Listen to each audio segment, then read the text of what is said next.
you were giving that to me, I was like, I love your outfit. It's very nice. For $400 is yours. Oh, jeez. All right.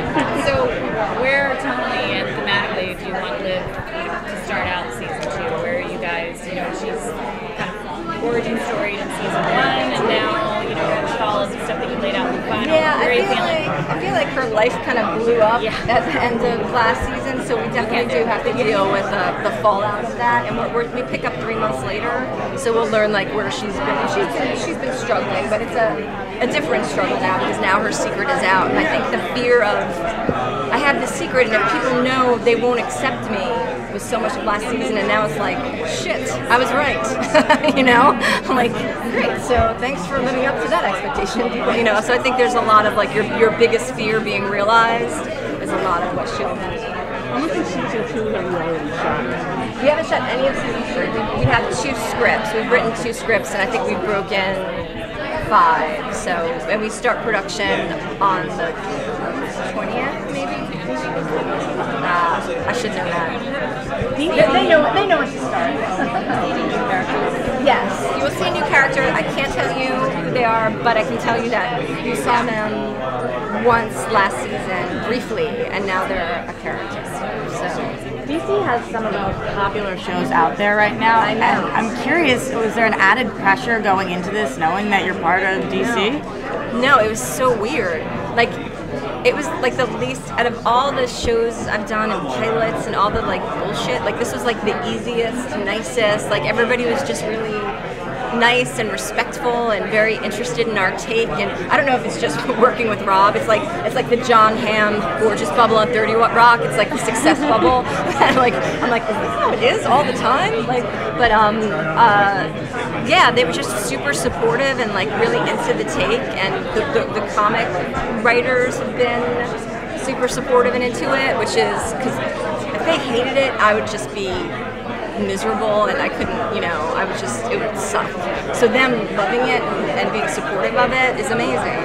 So now Peyton and Major both know you're talking about that. Yeah. Will we see Peyton's reaction too? Because she's not a series regular, are we going to see? I can't tell you that. I can't tell you that. I can tell you nothing. I'm sorry. What would you kind of say is kind of the big bad this season? You know. Well, we still have Blaine, and we will see Steven Weber. Max Rager is still will become a bigger part of the show, and we will see the delightful Steven Weber again, who is so awesome. And I was telling Rob that I wanted the Max Rager offices. I wanted his office to have like a real tree with fruit, so that he could actually like take a piece of scenery and eat it. Either him or Blaine, one of them. But yeah, so he'll be back a little bit. We're seeing a lot of different love lines go on, and I'm curious because CW is the perfect place to have that happen. Was that always in the plan? It was. I mean, we always knew that there'd be like a Liv, Major, something else happening. But to be honest, when we wrote the show, we didn't know our Robbie was going to be like so hot. like that was like we actually wrote him originally for an older actor, and then we get this like young, super hot like British dude that all the girls are just like hot doctor, and then we're like, well, he's got to be screwing somebody. I mean, look it up. He's getting it somewhere. Let's like film it. So yeah, so that guy. I'm sorry? Is he too busy playing video games? No, I think he's just busy being handsome and having Elvis hair, you know? But like, so once he kind of changed the game, because you can't have him and then be like, I'm the dorky video guy who never gets laid. Because you know the second he leaves the house, like he had that scene this year where he's like, I'm a doctor, I have an accent, like I don't even need to be this good looking. And it's true, like so you have to play him having romances. And then I just look at Malcolm and I'm like, well, how is he not happy? Like, what's his secret life? You know he's going home and there's just ladies, so we need to know more about that. So we will see more of Clive's personal life. Are we going to have more of the Robbie and Marshall Rose show? Because I love watching them. The two of them together? Yeah, there'll be a lot of them together. And there'll be a lot of my personal favorite to write is Robbie Major, and we'll have a lot of that because I love writing them. That's my my favorite to usually write is the villain. Like I would normally be like, my favorite thing to write is Blaine, but I love writing. Now you have more of an episode count now because you're starting in the fall, right? So yeah. how we picked up for 13. We still have to get the back 9. Okay. So how's that changed the way you're writing the show? It was hard because when you do 13, like, you know when your end is, so you break it as like, here's where we're getting to, and then we have 13 episodes to get there, and then it's like, here's where we want to get to.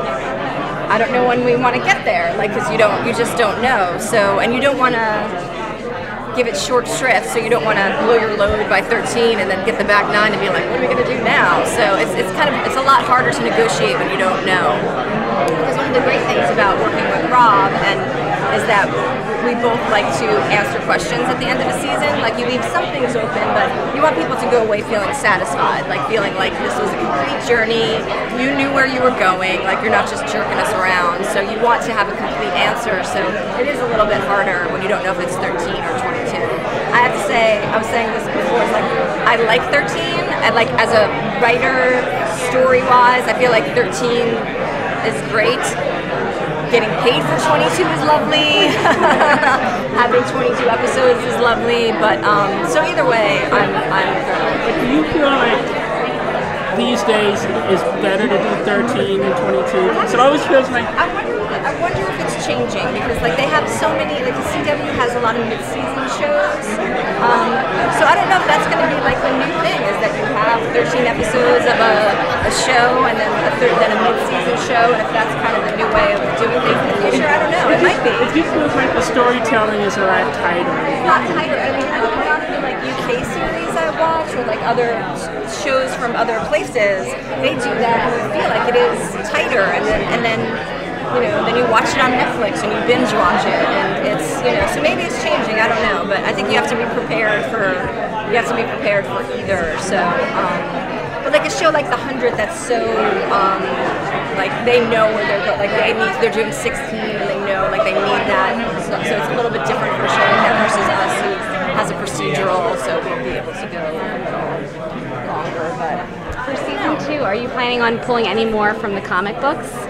No, you know, we're always inspired by the comic book, so I can't say that we're not, like, that's always like part of what we're doing, but we firmly decided not to have otherworldly characters. Like, it's zombies. We're not gonna have a vampire, we're not gonna have a were-terrier, we're not gonna have a ghost, and I feel like that works great for the comic, and I just think it's not right for our show, and so yeah, but we still wind up being like inspired by it. I'm very excited because I've met Chris Robertson with the book, but I've never met Michael Allred, but we're meeting him on Saturday, so I'm very excited to You're going to be able to find line between the book and doing the TV show based on the book, and not making it your own thing. I'm sorry, what was the first part of that? How do you walk the fine line between you have a huge audience for the book? They really walk the line with it. They came to us with Warner Brothers came to us with the book, and they said they left it open to us to do whatever we wanted with it, and we just said, like, here's what we think will work for television, and here's what we think will work for us, and they were all very receptive to it. So it wasn't something. I guess it's different if you're doing like a show that is like if you're writing the new Star Wars movie, or you're writing the new Star Trek movie, and you have like all these Trekkies, and you're like, oh my god, I better know everything. It was a little bit more because it was so underground. While they had a huge fan base and a loyal fan base, we were open to change it and have those people just hate us. But they seem to be pretty into it too. So, but as long as the creators are cool with it, it kind of doesn't. It bums me out if the fans don't like it, but the creators liking it is more important to me, actually. As a writer, you know.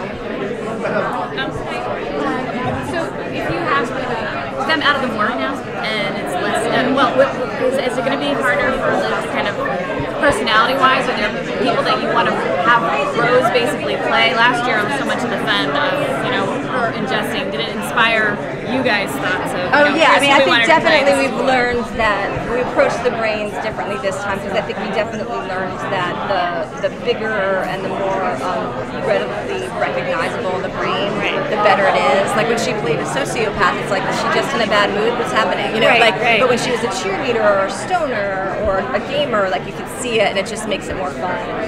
So we're definitely kind of amping that up. Thanks very much. Thanks, guys. Thanks so much. I didn't steal anyone's